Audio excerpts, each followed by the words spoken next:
لینا شروع کر دے تو کیا صورتحال بنے گی. چنانچہ ان سب سچویشن کو دیکھتے ہوئے انہوں نے ایک بیلنس کریٹ کرنے کی کوشش کی, یہ بات کہہ کے کہ 5 سال پورے. ہائیبریڈ کا مطلب ہی یہ ہے کہ 5 سال پورے ہوں گے, ادروائز تو ٹھیک ہے. نواز شریف صاحب کو وہ نوک بندوق رکھ کے کہتے تھے کہ آپ ریزائن کریں, وہ کہتے تھے نہ کروں تو کیا کرو گے آپ, اس قسم کی چیزیں. ٹھیک ہے, میں چاہوں گا احمد اویس صاحب, یہ جو بات حامد ولید صاحب کہہ رہے ہیں, اب یو ٹرن لینا پڑ گیا ہے یا لیا ہے, یا اس کی کوئی بھی وجوہات ہو سکتی ہیں, جو بھی ہوں گی وہ بہتر جانتے ہیں محسن صاحب.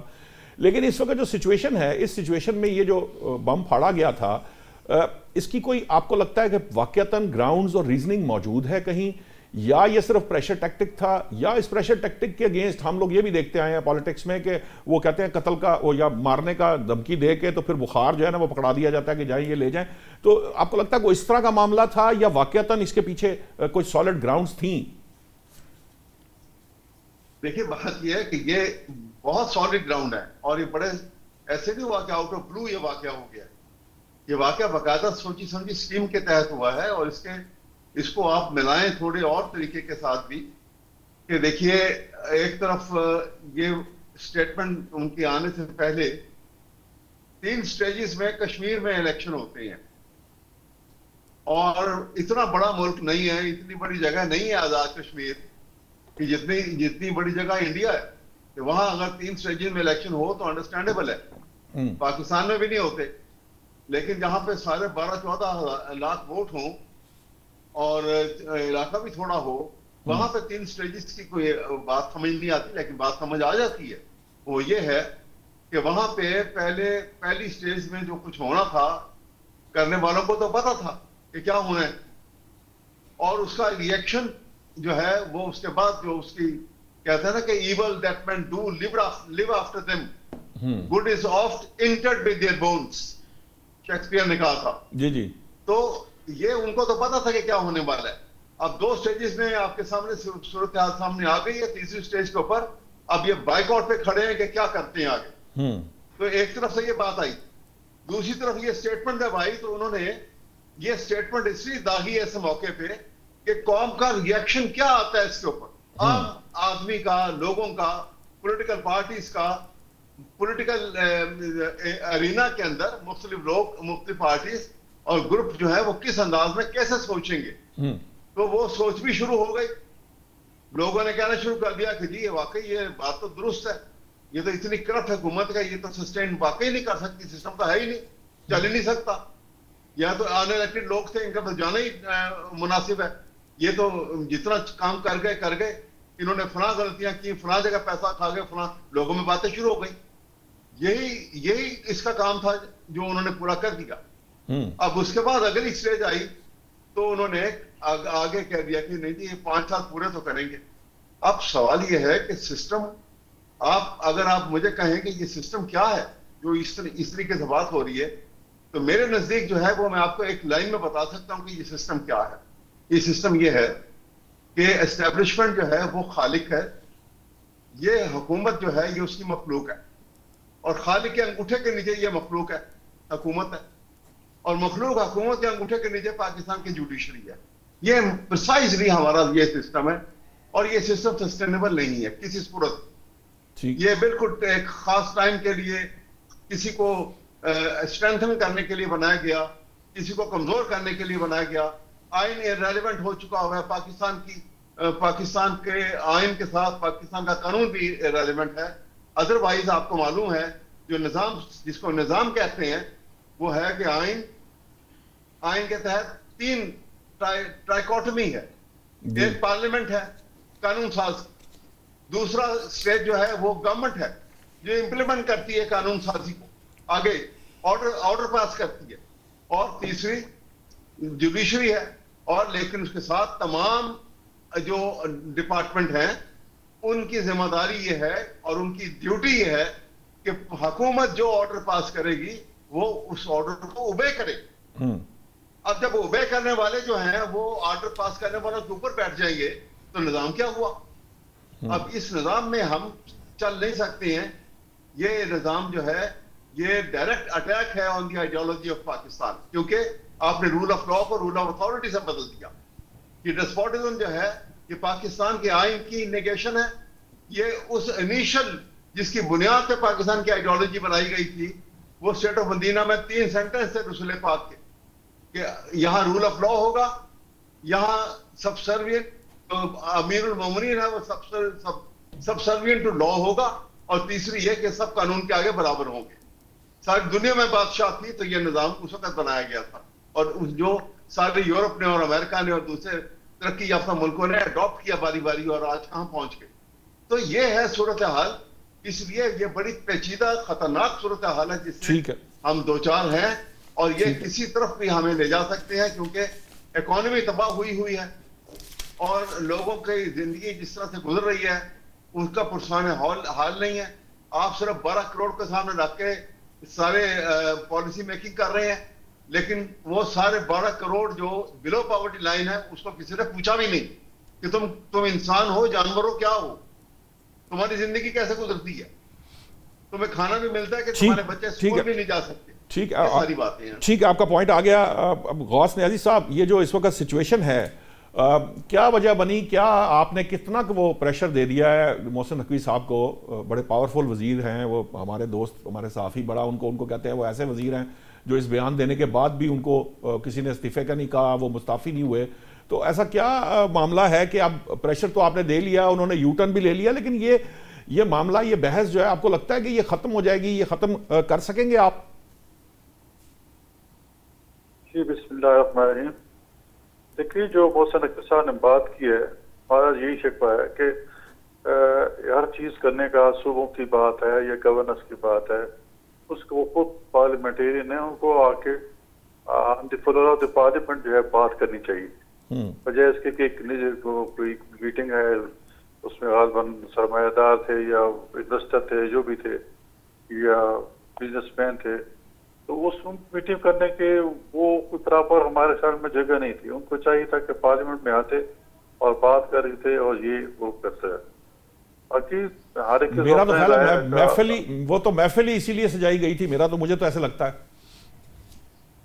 اب اس پہ میں کیا کہہ سکتا ہوں ہے کہ وہ فورم ٹھیک نہیں تھا.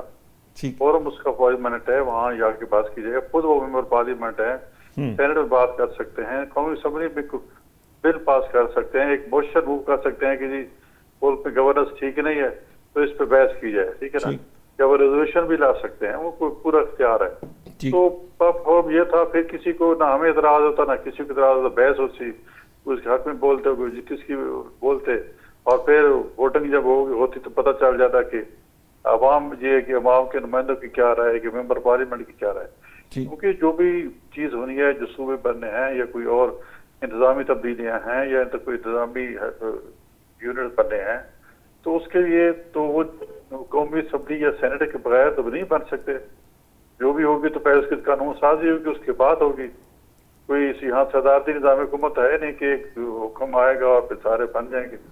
تو قانون سازی بھی تو حکم آنے پہ ہی ہو جاتی ہے نا سر؟ نہیں، وہ لوگ عزیوم کر لیتے ہیں. ظاہر ہماری لیڈرشپ کی اس میں کسی خواہش جب ہوتی ہے تو ہماری لیڈرشپ سوچتی ہے کہ اس میں کرنی چاہیے کہ نہیں. تو جب اس پہ کوئی بہتری ہوتی ہے، کوئی اچھا پہلو ہوتا ہے تو کر لیتے ہیں. تو اس میں تو کوئی ایسی بات نہیں ہے کہ ہمیں وہ سائڈ لائن کر کے قانون سازی ہو جاتا ہے، ایسی بات نہیں ہے.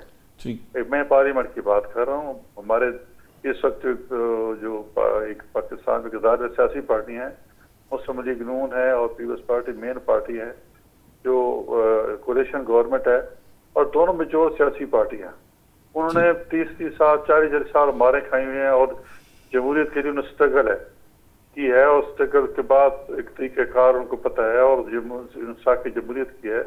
اور دونوں آپس میں کولیشن اور بڑی لچک ہوتی ہے کہ ایک دوسرے کا موقف سنتے ہیں، کچھ تو وہ مان لیتا ہے، کوئی یہ مان لیتا ہے، پھر اس طرح بیٹھ کے طریقہ کار طے کر کے پھر آگے چلتا ہے. اس طرح قانون سازی بھی ہو رہی ہے، سب کچھ ہو رہا ہے. تو میرا خیال ہے نقوی صاحب نے اس کو کلیئر بھی کر دیا ہے، تو یہ بحث 1-2 دن میں یا 2-4 دن میں ختم ہو جائے گی. پھر پاکستان میں ایسے ہی ہوتا ہے، کوئی نیا ٹاپک آ جاتا ہے. پھر آپ دیکھیں کہ پچھلے اسی مہینے جو گزرا ہے. نہیں صاحب، میرا سوال یہ ہے کہ ٹھیک ہے 2-4 دن میں بحث تو بند ہو جائے گی. میرا سوال یہ ہے کہ کیا واقعتاً انتظامی یونٹس کی ضرورت نہیں ہے؟ کیا لوکل باڈیز کے الیکشنز کی اس ملک کو ضرورت نہیں ہے؟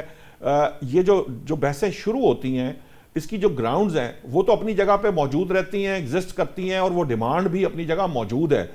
کیا گورنمنٹ اس یہ جو چاہے کسی کی خواہش تھی یا مشورہ تھا یا اس کے پیچھے جو بھی مقصد تھا، لیکن یہ کہیں نہ کہیں عوام کے دل کے قریب بھی ہے اور عوام نے اس پہ ڈسکس بھی کیا ہے. اگر یہ عوام چاہتی ہے تو کیا اس پہ نون لیگ جو ہے وہ غور کرے گی؟ کیونکہ پنجاب گورنمنٹ تو بلدیاتی جو ہے قسم کھائی ہے کہ انہوں نے بلدیاتی انتخابات نہیں کرانے، جو ہمیں نظر آ رہا ہے اب تک جس طرح سے ڈیلیز ہوتے چلے آ رہے ہیں. یہاں لوکل باڈیز نہیں ہیں، جہاں ہیں وہاں بھی اللہ کی پناہ ہی ہے، وہ بھی با اختیار نہیں. کیا با اختیار جو لوکل گورنمنٹ باڈیز ہیں وہ آپ دے سکتے ہیں، نون لیگ دے سکتی ہے؟ اور کیا اگر انتظامی یونٹس کی بات جس بھی طرح سے آپ بنانا چاہیں، اگر اس کی خواہش موجود ہے، اس کی ضرورت موجود ہے، تو کیا نون لیگ اس پہ غور کرے گی اسمبلی کے اندر؟ اب دیکھیں جی، بلدیاتی انتخاب کے لیے پنجاب میں قانون منظور ہو چکا ہے، بل پاس ہو چکا ہے، اس کے مطابق حلقہ بندیاں بھی ہو چکی ہیں، اور تقریباً خیر میں بھی تیار ہونے کے قریب ہیں. اس کے بعد امکان اکتوبر 9 رکھ دی جائیں گے. تو اس میں دوسری بات جو اس طرح کے سیاسی میں تھوڑا بہت پوری کوشش کر اس قابو کرنے کی کوشش چاہنا پڑے. پھر بلدیاتی لیول پہ بہت ہی ایک ٹینشن ہوتی ہے، اور جو بھی آپ کو پتہ ہے جس طرح کی ٹینشن رہی ہے، اپوزیشن پھیلا رکھی ہے جو کوئی ہے. لیکن ظاہر ہے آپ تو دیکھو پارٹی ہمیں خود سمجھتی ہے کہ میرا خیال ہے کوئی تھوڑا سگنل کا مسئلہ آ رہا ہے. مجھے بریک کا کہا جا رہا ہے. ناظرین بریک لے لیتے ہیں، بریک میں اتنی دیر وہ ٹیکنیکلی بھی تھوڑا سا معاملہ ٹھیک ہو جائے گا. بریک سے واپس آتے ہیں تو اسی بات کو آگے بڑھائیں گے، لیکن ساتھ ہی جو پاکستان تحریک انصاف نے لانگ مارچ کی کال دی ہے کل، اس کے اوپر بات کرتے ہیں. پہلے لیتے ہیں ایک بریک. ویلکم بیک ناظرین. بریک پہ جانے سے پہلے بات ہو رہی تھی لانگ مارچ کی. پی ٹی آئی نے لانگ مارچ کی اجازت وہ کال دے دی ہے. اب معاملہ یہ ہے کہ یہ لانگ مارچ کہاں سے کہاں تک ہوگا. احمد اویس صاحب، یہ اس کی کیا لانگ مارچ پہلے بھی کیے، اسلام آباد پہ جو معاملات ہوئے، پھر اب قانون بھی پاس ہو چکا ہے وہاں پہ، اس طرح سے آپ کر بھی نہیں سکتے. تو یہ کیا اس کا کیا حدود اربہ ہے، کیا کرنا چاہ رہے ہیں؟ کوئی تھوڑی تفصیل ہمارے ناظرین کو بتائیں. دیکھیں، میرا محسوس ایسا ہوتا ہے کہ اس وقت اسٹیبلشمنٹ نے تمام ایجنسیز جو ہے نا، وہ نیشنل سیکیورٹی کا معاملات کو چھوڑ کے وہ ان کے پیچھے لگائی ہوئی. ان کو آپس میں ان میں وہ اتفاق، وہ یکجہتی، وہ کوآرڈینیشن، اس کا آپ کو فقدان نظر آتا ہے. اور یہی وجہ ہے کہ یہ اعلان جو ہے، یہ 2 مہینے بعد کا اعلان جو ہے، کیونکہ پالیٹکس کے اندر تو یہ کہا جاتا ہے کہ اسٹچ ان ٹائم. جی. تو وہ آپ نے ایک دفعہ جب ابال آتا ہے یا لوگوں پہ آپ نے ان کے جذبات اور حالات ان کو بتائے اور کہا، اور معاملات اتنے خراب ہیں اس وقت ملک میں، تو اگر مارچ کرنی ہے، پروٹیسٹ کرنا ہے، تو دس از دی ٹائم.